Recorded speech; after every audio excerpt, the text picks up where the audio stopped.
This is Next Century Studios.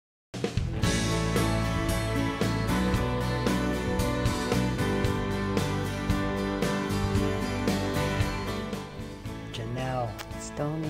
What's up? Nothing. How are you? Good. I missed you. I'm glad you're here. Thanks for having me. Cool. I love to hang out with you.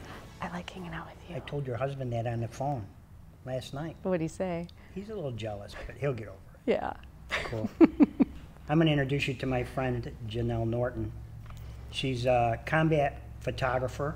She's done a lot of stuff with photography, and I thought how really cool it would be to bring you here and talk about just that. You know, how do you do it? Why do you do it? When do you do it?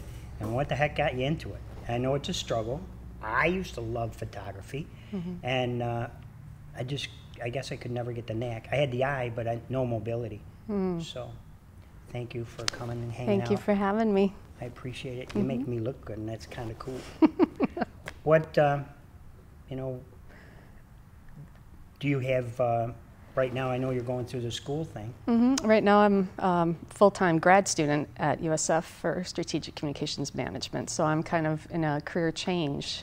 But I still shoot. I still love shooting pictures, and I've been doing it since I was 14 when my dad bought me my first camera. Ah, cool. All right. Tell me about all that. Why? Why? Gee, I guess I'll start at the beginning. Yeah, when my parents asked me why. Why? I started shooting, like I said, when I was about 14 for the yearbook.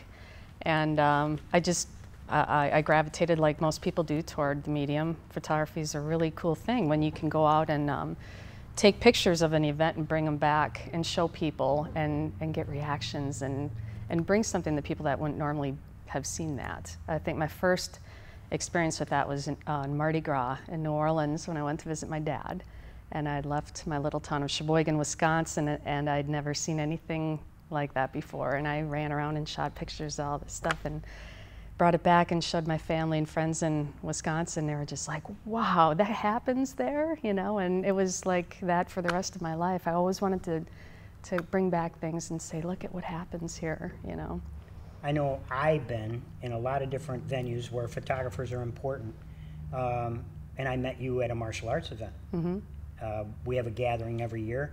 We have a bunch of guys come in from all over the world, maybe 100 people, 60 to 100, and we just kick the crap out of each other. And the fun thing about that is knives everywhere and live blades, crazy people, and you didn't get hurt. I mean, and the pictures were phenomenal. Oh, thank so, you. when did you decide to make photography your career?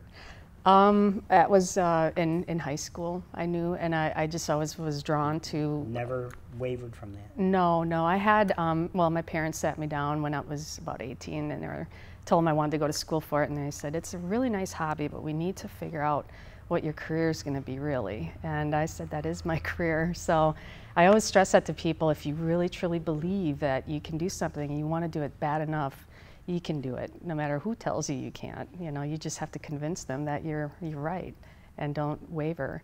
And I also had people along the way, like my guidance counselor, Mrs. Ravenhorse. I don't know whatever happened to her. And I was a bad student in school, and she saw that I had that niche with photo, and she liked photo, and she kept me on track.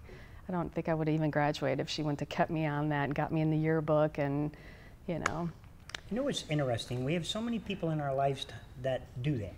I mean, whether it's a church or your parents or your siblings or friends or a teacher that will say that one little thing that gets you totally off your dream.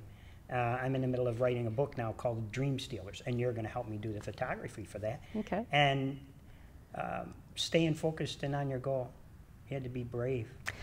Yeah, you do. You just have to know that it's right for you, and you know when it's right. No matter how many people say you shouldn't do that, you got that little voice going, but I really, really want to, you know? Photography is fun, but I mean, why the heck would you want to do that in the middle of a battle zone? Why would you do that? I don't know. Some people are drawn to the excitement, I guess, and I've always been drawn to other cultures. I always want to travel, and seeing it on the news, you know, I thought, why not? I was young and didn't have any responsibilities at the time, so I wanted to figure out a way to get there, and the Air Force seemed like a perfectly good venue.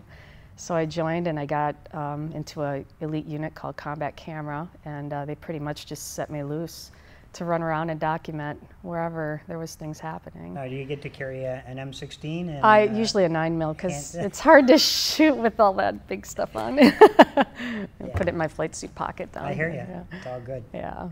Scary? Yes. There was some times, like Panama was my very first duty assignment. They sent me straight direct duty from basic training to Panama, and then within 2 months there was an invasion, and you know, they turned the bowling alley into a morgue, and there was people being trucked in, and I had to go photograph that, and I was like, ooh, this is, I didn't know what I was in for, but I found out that that camera kind of put that filter between me and what was going on, and it gave me a purpose for being there, so I just kind of let that lead.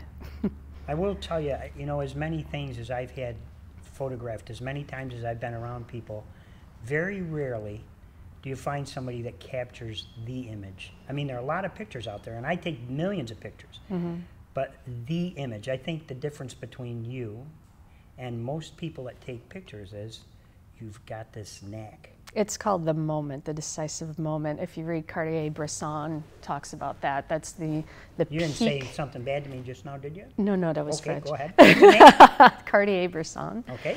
And he coined the term the decisive moment, that there's a famous picture of a guy jumping over a puddle, and you see his reflection and his foot's just caught in midair.